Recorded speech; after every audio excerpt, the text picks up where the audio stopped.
Et pour finir cette émission, l'œil de l'expert. Nous avons le plaisir de retrouver sur le plateau de Smart Patrimoine Régis Yankovici. Bonjour Régis Yankovici. Bonjour Nicolas. Vous êtes fondateur et dirigeant de Luxavie et aujourd'hui on va essayer de comprendre ensemble comment et ou pourquoi intégrer l'assurance vie luxembourgeoise dans ses questionnements en matière de gestion de patrimoine, Régis Yankovici. Oui, c'est vrai que les investisseurs qui nous appellent, nous sommes spécialistes de l'assurance vie luxembourgeoise, on ne le dit pas souvent sur ce plateau parce qu'on parle beaucoup d'ETF. On parle d'ETF, oui.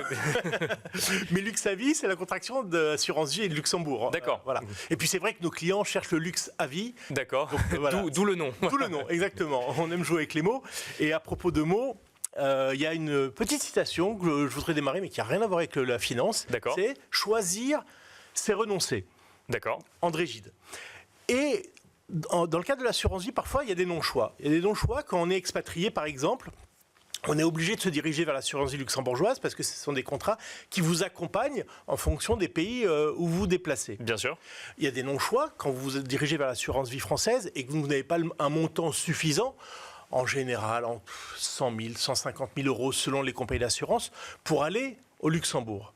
Mais lorsque vous n'êtes dans aucun de ces deux cas et que vous voulez aller vers de l'assurance vie, selon moi, ce n'est pas renoncer à quoi que ce soit que de choisir l'assurance vie luxembourgeoise par rapport à l'assurance vie française. D'accord. Pour des résidents fiscaux français. Pour des résidents fiscaux, exactement. En France. D'accord. Oui.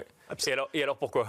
Parce qu'il y a une flexibilité dans l'assurance vie luxembourgeoise qu'on ne trouve pas en France. Tout d'abord, mon métier, c'est d'aligner les souhaits des clients avec concrètement ce qu'ils font. Et quand tout le monde dans nos métiers ont eu beaucoup de coups de fil depuis la dissolution.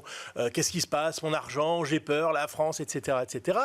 Je dis, commencez à vous inquiéter de votre fonds en euros. Vous êtes sur de l'assurance vie française, vous êtes bourré sans trop le savoir de dettes françaises.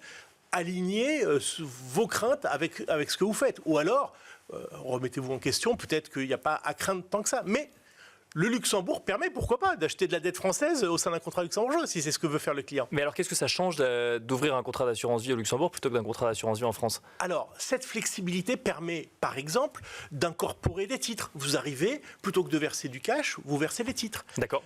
Que vous possédez déjà et que vous amenez au contrat. D'accord. Voilà, c'est ça. Alors, si vous avez des titres ultra liquides, effectivement, ça coûterait de les vendre et de les racheter, mais s'ils ne sont pas très liquides, là, pour le coup, vous ne pouvez pas les vendre.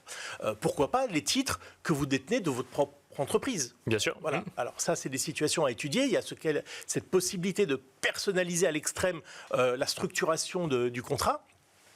Vous avez la possibilité d'avoir des comptes en devise. La devise est une véritable classe d'actifs. On voit bien avec l'affaiblissement de l'euro, les placements en dollars ont été intéressants à faire. Donc, et on ne peut pas investir en devise sur un contrat d'assurance vie français ? Non, vous ne pouvez pas avoir une poche. Mais on peut sur un contrat d'assurance vie luxembourgeois. Enfin, ce que vous voulez.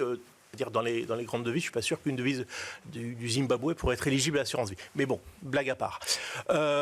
Vous avez la possibilité donc d'incorporer des actifs à liquidité réduite. Vous pouvez faire du private equity, vous pouvez faire des fonds structurés.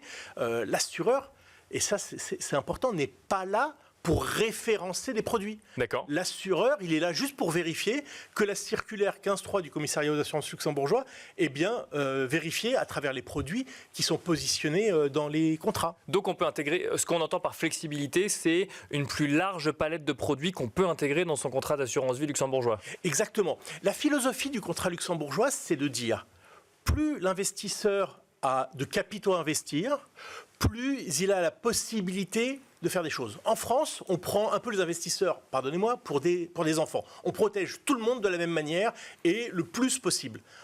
Au Luxembourg, plus on a de capitaux, en général sur deux critères, le patrimoine et la prime, plus on peut intégrer de produits. C'est le seul argument pour l'assurance vie luxembourgeoise, très très rapidement ?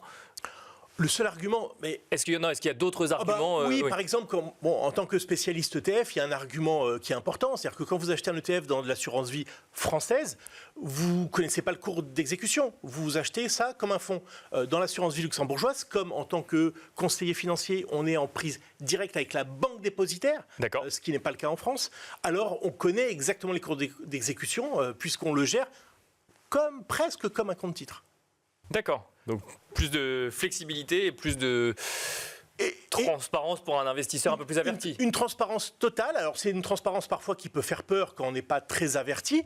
Quand vous avez un chirurgien qui va vous expliquer, je vais vous ouvrir, je vais pousser l'aorte et je vais regarder derrière, ça fait peur. Mais en réalité, nos clients préfèrent avoir cette transparence parce que ce sont des gens avertis qui se sont renseignés sur le sujet.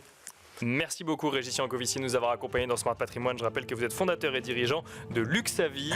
Et quant à nous, on se retrouve très vite sur Be Smart for Change.